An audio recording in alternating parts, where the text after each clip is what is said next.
Olá, queridos irmãos e irmãs, sejam bem-vindos ao nosso canal e à reflexão diária de hoje, dia 6 de fevereiro, dia de São Paulo Mick e companheiros mártires. Com a Igreja, nos unimos a todos os cristãos da Ásia, celebrando São Paulo Mick e seus companheiros que foram mártires por causa do Evangelho. Eles bendiziam ao Senhor por ser dignos de testemunhar o Cristo pelo martírio. E nessa hora tinham o rosto sereno e em paz. Quem sabe em quem acredita, não teme, nem mesmo na hora da morte. Como nós vivemos nossa fé? Evangelho de hoje, queridos irmãos e irmãs, Marcos 6, 53 a 56. Naquele tempo, tendo Jesus e seus discípulos acabado de atravessar o mar da Galileia, chegaram a Genezaré e amarraram a barca. Logo que desceram da barca, as pessoas imediatamente reconheceram Jesus. Percorrendo toda aquela região, levavam os doentes deitados em suas camas para o lugar onde ouviam falar que Jesus estava. E nos povoados, cidades e campos onde chegavam, colocavam os doentes nas praças e pediam-lhe para tocar ao menos a barra de sua veste. E todos quantos o tocavam ficavam curados. É interessante observar que o Filho de Deus, encarnado no meio de nós, realiza o plano da salvação através das suas ações, ou seja, ele não parava. Jesus era alguém itinerante, porque ele sabia que o seu tempo no meio de nós era curto, era pouco, seria pequeno. Então ele sai evangelizando em todos os lugares até onde ele poderia chegar. Ele não tinha parada. Provavelmente Jesus não ficava mais do que 2 ou 3 dias no mesmo lugar. Por quê? Porque ele sabia que o tempo dele era pequeno no meio de nós, Era um período curto e que logo ele iria cumprir a missão que o Pai lhe confiou, ou seja, a cruz.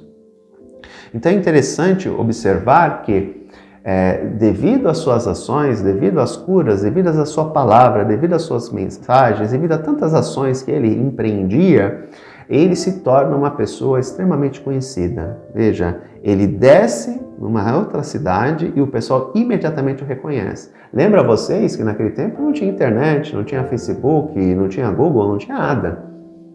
Não tinha nem, era difícil até mesmo ter desenhos. Então a pessoa era reconhecida por quê? Porque muitas pessoas já tinham visto o seu rosto. Então acabavam reconhecendo. Outra coisa, Os homens, naquele tempo, geralmente eram muito parecidos, Primeiro, pela sua ascendência judaica, a característica do povo hebreu. Segundo, porque os homens, na grande maioria, usavam barba comprida. E mesmo assim, Jesus era alguém extremamente conhecido. Outra coisa, Jesus era alguém que olhava no coração humano. Ele olhava dentro do coração. Então ele sabia muito bem quem eram realmente as pessoas que necessitavam do toque de Deus e aqueles que não, estavam ali por pura curiosidade. Ou seja, ele sabia muito bem quem realmente precisava dele, e não somente aqueles que estavam lá por mera curiosidade. Está acontecendo, isso se vê muito, hoje em dia.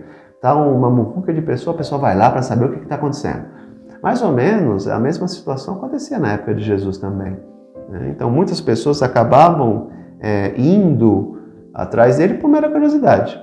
Mas na grande maioria, não. Eram pessoas que realmente necessitavam de uma cura, necessitavam de uma palavra, necessitavam de uma graça. E Jesus não se furtava a isso. Sempre realizava as curas, os milagres, os sinais que eram necessários para aquele povo. Então é sempre ter a noção de que Deus sempre está atento às nossas necessidades. Então porque muitas vezes eu peço e não consigo a graça. Porque provavelmente não é o momento certo, ou você tem que passar por aquilo, ou para se tornar uma pessoa melhor, ou pela sua santificação, ou para o seu crescimento espiritual, não sabemos o porquê temos que passar por determinadas situações. Isso só saberemos quando chegarmos diante da presença de Deus e Ele nos revelar o motivo de termos passado por aquilo. Mas uma coisa é certa, o Senhor da glória, o Senhor Jesus Cristo, aquele que deu a vida por nós, está ao nosso lado diante dessas situações, nos dando apoio, nos dando coragem para enfrentar estes desafios, porque Ele nunca nos abandona. Um grande abraço, queridos irmãos e irmãs. Até amanhã, se Deus quiser. Tchau.